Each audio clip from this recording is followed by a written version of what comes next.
हर हर नमः पार्वतीपतये हर हर महादेव। श्री सद्गुरुस्वामिनः जयः। जानकीकान्तस्मरणं जय जय राम राम। श्यामा काचन चन्द्रिका त्रिभुवने पुण्यात्मनामानने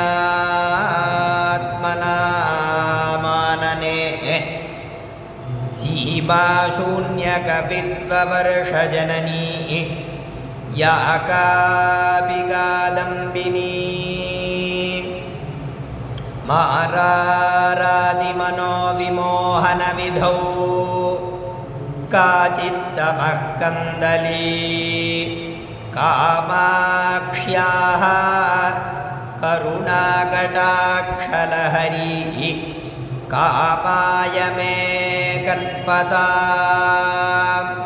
बुद्धिर्बलं यशोधैर्यं निर्भयत्वमरोगता अजाड्यं वाक्पटुत्वं च हनुमत्स्मरणात् भवेत्। श्री सीता लक्ष्मण भरत शत्रुघ्न हनुमत् समेत श्री रामचंद्राय परब्रह्मणे नमः। श्री हरये नमः। பரம காருண்யரூபிணியான காமாட்சியுடைய பரமானுகிரகத்தினாலையும் ஆச்சாரியாருடைய அனுகிரகத்தினாலையும் பிரதிதினம் சுந்தரகாண்டம் அப்படின்னு சொல்லக்கூடிய பரம மங்களத்தை கொடுக்கக்கூடிய அற்புதமான ஒரு சரித்திரத்தை பிரதிதினம் நாம் அதுவும் விஸ்தாரமாக சிரவணம் பண்ணிட்டு இருக்கோம். ராமாயணமே ரொம்ப உயர்வு, அதுலேயும் இந்த சுந்தரகாண்டம் பலவிதமான பலஸ்ருதி. இதுக்கு எங்கே சொன்னார் அப்படின்னா ஸ்காந்த மகாபுராணத்தில் சொன்னார். யத்யத் சங்கல்பிதம் சித்தே சுகரம் வாபி துஷ்கரம் அப்படின்னார். நம்ம மனசில் நினைக்கக்கூடியது தர்மத்துக்கு உட்பட்டது, அது சுலபமாக நிறைவேறக்கூடியதாக இருந்தாலும் ரொம்ப கஷ்டப்பட்டு அதை நிறைவேற்றக்கூடியதாக இருந்தாலும் அது எல்லாமே இன்றைய தினம் வரைக்கும் நிறைவேறியே தீரும் அப்படின்னார். அப்பேற்பட்ட உத்தமமான ஒரு சரித்திரம் இந்த சுந்தரகாண்டம் அப்படிங்கிறது. இந்த கதையானது எல்லாருக்கும் தெரியும், ஜெகத் பிரசித்தம். இருந்தாலும் இதில் உள்ள ஒரு ஸ்லோகங்கள்லேயும் பலவிதமான தர்மங்களை உபதேசம் பண்ணுறார். அதனால தான் நாம் இதை விஸ்தாரமாக நாம் அனுபவிச்சுருக்கோம். அப்படி இந்த ஆஞ்சநேய சுவாமியானவர் சமுத்திரத்தை கடந்து லங்கைக்கு போகணும். அதை போகிறதுக்காக இவர் இந்த சமுத்திரத்தை தாண்டறதுக்காக முயற்சி பண்ணிட்டு இருக்கார். அப்படி முயற்சி பண்ணக்கூடிய ஒரு இவருடைய செயலையும் வர்ணிக்கிறார் வால்மீகி மகரிஷி. அப்படி வர்ணிக்கும்போது இவர் பண்ணக்கூடிய ஒரு சேஷ்டையிலையும் பலவிதமான தர்மங்களை நமக்கு உபதேசம் பண்ணுறார். ராமாயணம் முழுக்கவே தர்மம், அதுலேயும் இந்த சுந்தரகாண்டத்தில் எத்தனையோ பலவிதமான தர்மங்களை உபதேசம் பண்ணுறார். இதை சிரவணம் பண்ணுற மாத்திரத்திலேயே சர்வ சித்தி, எல்லா காரியங்களையும் சர்வ சித்தியானது ஏற்படும். அப்படி இந்த ஆஞ்சநேய சுவாமியானவர் சமுத்திரத்தை கடக்கிறதுக்காக முயற்சி பண்ணுறார். அதுலேயும் 2 விதமான விஷயங்களை சொன்னோம். பாஹ்யந்தர பிரயத்னம், ஆபியந்தர பிரயத்னம் இப்படின்னு. உடலுக்கு வெளியில் செய்யக்கூடிய பிரயத்னம், அதே மாதிரி ஆபியந்தரம்னு சொன்னால் இந்த யோக அபியாசங்கள்லாம் யம நியம ஆசன பிராணாயாம பிரத்யாகார தாரணா தியான சமாதி இப்படின்னு இந்த அஷ்டாங்க யோகங்கள் இதெல்லாம் நாம் விஸ்தாரமாக சொன்னோம். இப்படி இவர் பிரயத்னம் பண்ணிகிட்டே இருக்கார். அப்போது மேற்கொண்டு அவர் பண்ணக்கூடிய பிரயத்னத்தையே வர்ணிக்கிறார். விமுக்தாஸ்தஸ்ய வேகேன முக்த்வா புஷ்ணா புஷ்பாணி தே த்ருமாஹ அவசீர்யந்த சலிலே நிவೃத்தா சுஹ்ருதோ யதா. அற்புதமாக வர்ணிச்சார். ஆஞ்சநேய சுவாமியானவர் பறக்கிறார் ஆகாச மார்க்கமாக, இந்த சமுத்திரத்தை கடக்கிறதுக்காக பறக்கிறார். அப்போ இவர் கிளம்பக்கூடிய அந்த வேகத்தில் என்ன ஆச்சு அப்படின்னா, அங்கே இருக்கக்கூடிய மரங்கள்லாம் இவரோட சேர்ந்து கிளம்பிட்டு இப்படின்லாம் வர்ணிச்சார். அப்போது அந்த மரங்கள்லாம் தானாகவே தன்னுடைய புஷ்பங்களெல்லாம் உதுத்து இந்த மரங்கள்லாம் ஜலத்துக்குள்ளே போயிடுதான். இதை வர்ணிக்கிறார். எப்படி அப்படின்னா, நிவೃத்தாக சுஹுதோ யதா அப்படின்னார். அதாவது நம்மளுடைய பந்துக்கள் ஒரு ரொம்ப தூரம் போகிறா, அப்போது நம்ம என்ன பண்ணுவோம் அப்படின்னா, அவள் கூடவே போய் கொஞ்சம் தூரத்துக்கு ஒரு ஜலக்கரை அப்படிங்கிறார். அந்த காலத்திலலாம் எல்லா ஊர்கள்லேயும் நதிகள் இருக்கும், குளங்கள் இருக்கும். இன்னொன்று சொல்லணும் அப்படின்னா, நதி குளங்கள் இருக்கக்கூடிய ஸ்தலங்களில் தான் வசிக்கணும்னு தர்மசாஸ்திரம் சொல்கிறது. அப்படி எல்லாரும் அப்படி வசிச்சுன்னு இருந்தா. இப்போவும் நதிகள் குளங்கள்லாம் இருக்குது, ஆனால் அதெல்லாம் க்ஷீணமாயிடுத்து. அப்படி இருக்கிற சூழ்நிலை இப்படி இப்போ இந்த கலியுகத்தில் இப்படி இருக்குது. இப்போவுமே பல இடங்களில் ஜலங்களெல்லாம் சுத்தி பண்ணி இதையே ஒரு பெரிய சேவையாக பண்ணின்னு இருக்கா. அப்படி கேரளாவில் ஒரு கனபாடிகள், கிரிதர கனபாடிகள்னு பேர், அவர் பெரிய அவார்டெல்லாம் வாங்கியிருக்கார். இந்த மாதிரி சேவை பண்ணி இஷ்டாபூர்த்த தர்மம் அப்படின்னு, இஷ்டம்னு ஒரு தர்மம், பூர்த்தம் அப்படின்னு ஒரு தர்மம். இப்படி இந்த இஷ்டாபூர்த்த தர்மங்கள் அதில் அடங்கினது இந்த நீர்நிலைகள்லாம் பராமரிக்கிறது, அதே மாதிரி பட்சிகளுக்கு ஜலம் வைக்கிறது, இப்படின்னு இதெல்லாம் ஒரு தர்மம். எதுக்காக இதை சொல்ல வந்தோம் அப்படின்னா, அந்த மாதிரி நதிக்கரை இல்லை குளக்கரை அது வரைக்கும் தன்னுடைய சொந்தக்காரர்கள் ஏதாவது ஒரு ஊருக்கு போகிறா அப்படின்னா அது வரைக்கும் அவளை போய் வழி அனுப்பணுமா அப்படிங்கிற தர்மத்தை இங்கே சொல்லி கொடுக்குறார். அப்படி இந்த மரங்கள்லாம் இவரோடையே கிளம்பிட்டு அப்படியே தான் புஷ்பங்களெல்லாம் உதுத்து தான் இவர் கிளம்பின அந்த வேகத்துக்கு அப்படி கிளம்பி வந்தது. அந்த புஷ்பங்கள்லாம் என்னாச்சு அப்படின்னா, அந்த இதுவும் மரங்களும் என்னாச்சு அப்படின்னா ஜலத்தில் முழுகிடுத்தான். அதை தான் வர்ணிக்கிறார். தன்னுடைய பந்துக்களை வழி அனுப்பிச்சிட்டு திருப்பி வரக்கூடிய ஒரு மனிதர்களை போல இருந்தது அப்படின்னு வர்ணிக்கிறார் அற்புதமாக. இதில் தர்மத்தை சொல்லித்தரார். இதே மாதிரி மேற்கொண்ட புஷ்போகேனானுவித்தேன நானாவர்ணேன வானரஹ பபௌ மேக இவோத்யன் வை வித்யுத்கண விபூஷிதஹ. மேற்கொண்டு வர்ணிச்சார்.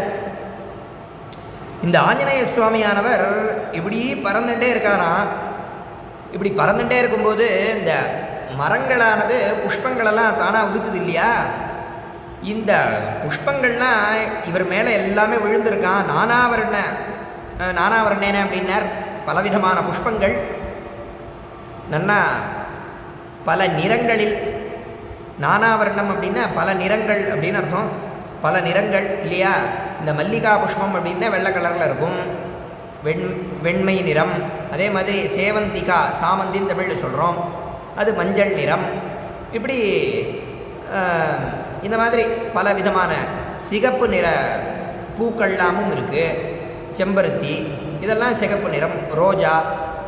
இது மாதிரி ஒரு புஷ்பங்கள் ஒரு வர்ணம்னு சொன்னால் நிறம். இப்படி ஒரு வர்ணமாக இருக்கும் இல்லையா. இது எல்லாம் அவர் மேலே விழுந்திருக்கான். இதை பார்க்கும்போது எப்படி இருக்குது அப்படின்னு இதை வர்ணிக்கிறார். மேக இவ உத்யன், அதாவது உதிக்கிற சமயத்தில் மேகங்கள்லாம் இருக்கிறது போல இருக்கான். அதுவும் எப்படி இருக்குது அப்படின்னா வித்யுத்கட விபூஷிதா, இந்த மின்னலால் அலங்கரிக்கப்பட்ட மாதிரி இருக்கான். அந்த மேகங்களில் இந்த மின்னல்லாம் வந்தால் எப்படி இருக்குமோ அந்த மாதிரி இருக்கான். அப்படி இவரை பார்த்தா, ஆஞ்சநேய சுவாமியை பார்த்தா அப்படி பிரகாசிக்கிறாரா அப்படின்னு வர்ணிச்சார். மேற்கொண்டு तस्याम्बरगतौ बाहू ददृशा ते प्रसारितौ पर्वताग्राद्विनिष्क्रान्तौ பஞ்சாஸ்யாவிவ பன்னகௌ அப்படின்னார்.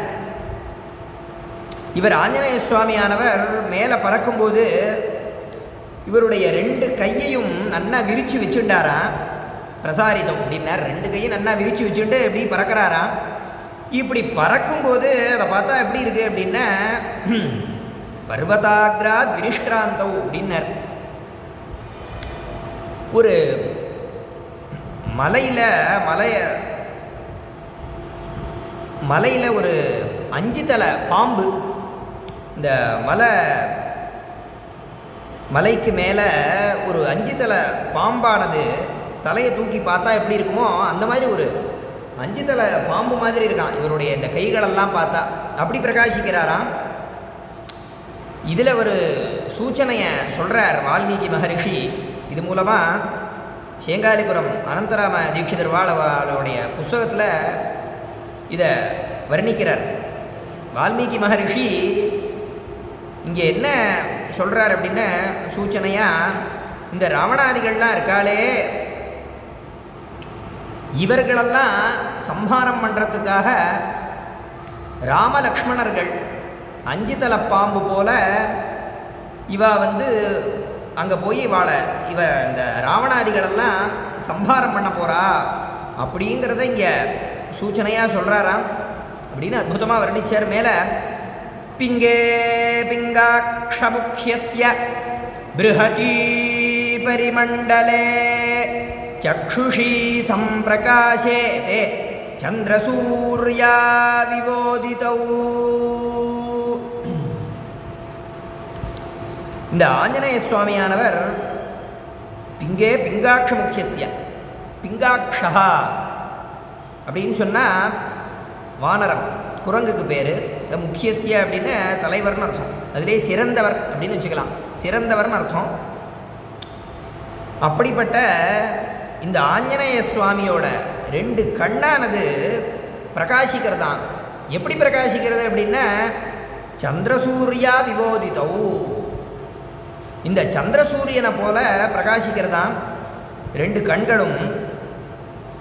இங்கே என்ன சொன்னார் அப்படின்னா வால்மீகி மகரிஷி, இந்த ராவணாதிகள், இந்த கும்பகர்ண, இந்த ராட்சசர்கள்லாம் இருக்காளே, இந்த ராவணாதிகள் என்ற இருட்டு, இந்த இருட்டை நீக்கிறதுக்காக ராமலக்ஷ்மணன் அப்படிங்கிற இந்த சந்திரசூரியனானவர் அவளை வதம் பண்ணி அங்கே பிரகாசிக்க போகிறார். அதாவது நம்ம புரிகிற மாதிரி சொல்லணும் அப்படின்னா, இப்போ இருட்டாக இருக்குது ஒரு இடத்துல அப்படின்னா ஒரு தீபத்தை வச்சோன்னே அந்த இருளானது மறைஞ்சிடும், அங்கே அப்படியே பிரகாசமாக ஆகிடும், இந்த இருட்டானது போயிடும். அந்த மாதிரி இந்த ராவணாதிகள்லாம் இருட்டு, இந்த ராமலக்ஷ்மணாதிகள் சந்திரசூரியன் போல அந்த இருட்டை இந்த ராமலக்ஷ்மணன் என்கின்ற இந்த சந்திரசூரியர்கள் அங்கே போனோன்னே அந்த இருட்டானது ஒழிக்கப்படுகிறது அப்படின்னு சொல்கிறார்.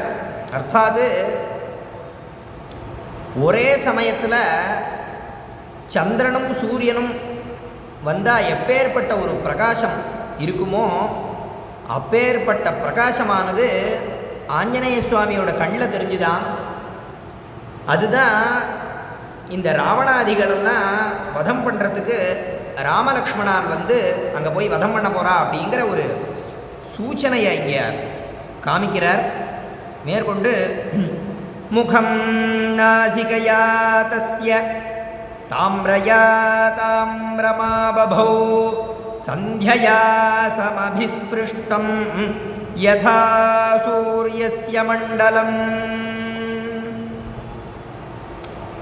அதே மாதிரி ஆஞ்சநேய சுவாமியோட முகமானது, அந்த மூக்கானது எப்படி இருக்குது அப்படின்னா தாமிரவர்ணம். தாமிரவர்ணம் அப்படின்னு சொன்னால் சூரியன் இந்த அஸ்தமன காலத்தில் நம்ம பார்த்தோன்னா அப்படியே மஞ்சள் ஒரு ஆரஞ்சு நிறம் கலந்த மாதிரி இருக்கும்.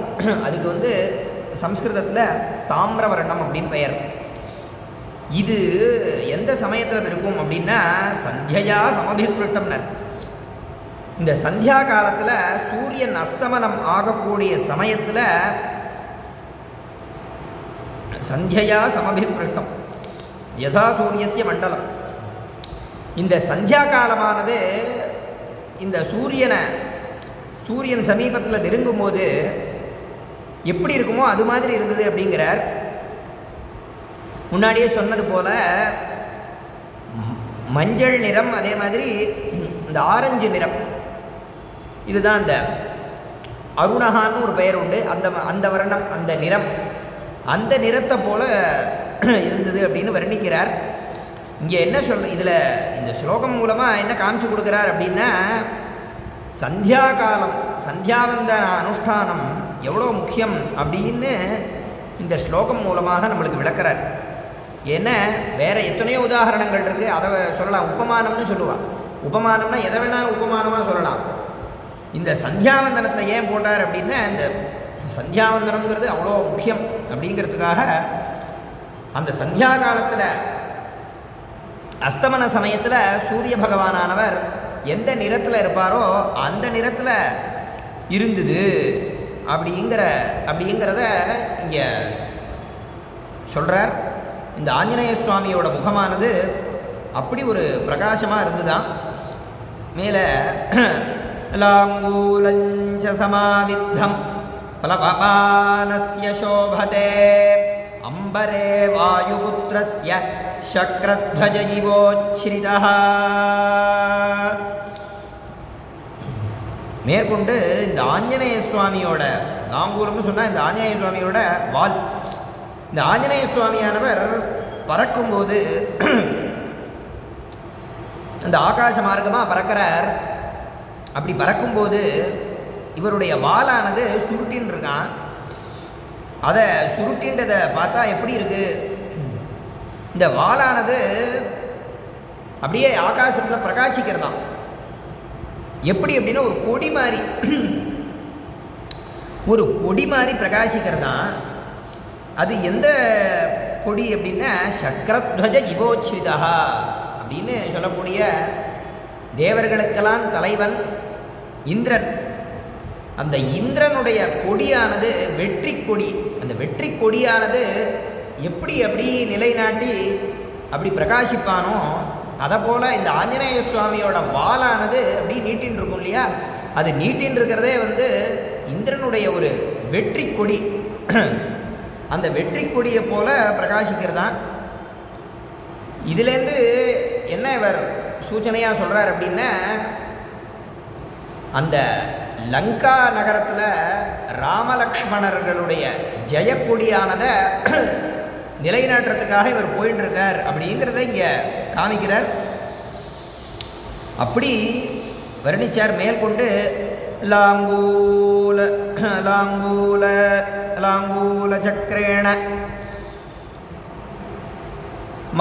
லாங்கூல சக்கரேண மகான் சுக்லதம்ஷ்ட்ரோ நிலாத்மஜः யரோச்சத மகாப்ராஜ்ஞः பரிவேஷீவ பாஸ்கரः. இந்த ஆஞ்சநேய சுவாமியோடைய மேற்கொண்டு பறக்கும்போது கொஞ்சம் தூரம் போனோன்னா என்னாச்சு அப்படின்னா இந்த ஆஞ்சநேய சுவாமியோட வாலானது இப்படி சுருட்டின்னு இருக்காராம். அதை பார்த்தா எப்படி இருக்குது அப்படின்னா அப்படி சூரிய பகவான் போல இருக்கான். பரிவேஷீவ பாஸ்கரஹா அப்படின்னார். இந்த சூரிய பகவான் அவரை போல அப்படி பிரகாசிக்கிறாரா. மகாபிராஜ்யா அப்படின்னார். பெரிய ஒரு புத்திசாலி. தன்னுடைய குருவானவர் ஆஞ்சநேய சுவாமியோட குருவானவர் சூரிய பகவான். அப்படி இந்த சூரிய பகவான் போல பிரகாசிக்கிறாராம். இதை பார்த்தா அப்படின்னு வர்ணிச்சார். மேலே பதத் பதங்க சங்காஷः யாயதசுஷுபே கபிः பிரவருத்த இவ மாதங்கः கக்ஷ்யயா பத்யமானயா. மேற்கொண்டு இவர் பறக்கும்போது இந்த பறக்கிறதுக்காக இந்த கச்சம் இதை நன்னா இந்த வஸ்திரத்தை நன்னா இழுத்து சொருகியிருக்காராம். அதை பார்த்தா எப்படி இருக்குது அப்படின்னா, பிரவருத்த இவ மாதங்கா, ஒரு மதம் பிடிச்ச யானையை போல இருக்கான் அப்படின்னு வர்ணிச்சார். இப்படி பறந்துட்டே இருக்கார். மேற்கொண்டு ஒரு நிகழ்வையும் அற்புதமாக சொல்கிறார். மேலே தஸ்ய வேக சமுத்தூதம் ஜலம் சஜலம் ததா அம்பரஸ்தம் விபப்ராஜ சாரதாப்ரமிவாததம்.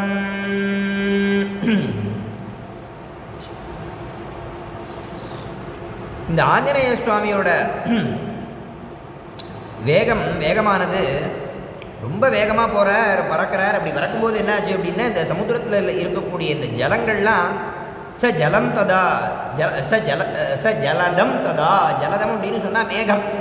இவர் பறக்கக்கூடிய இந்த வேகத்தில் என்னாச்சு அப்படின்னா, இந்த சமுத்திரங்களில் இருக்கக்கூடிய ஜலங்கள்லாம் அப்படியே பெரிய அலையாக அப்படியே எழுந்து மேகத்தோட ஜலம் ததா அப்படின்னார்.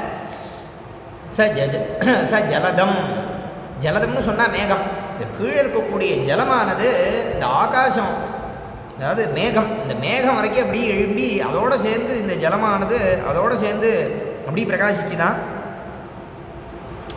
அப்படின்னு வர்ணிக்கிறார். அந்த அளவுக்கு இவர் வேகமாக கிளம்புறார். இந்த வேகத்தில் இந்த ஜலங்கள்லாம் அப்படி மேலே எழுந்துது அப்படின்னு வர்ணிக்கிறார்.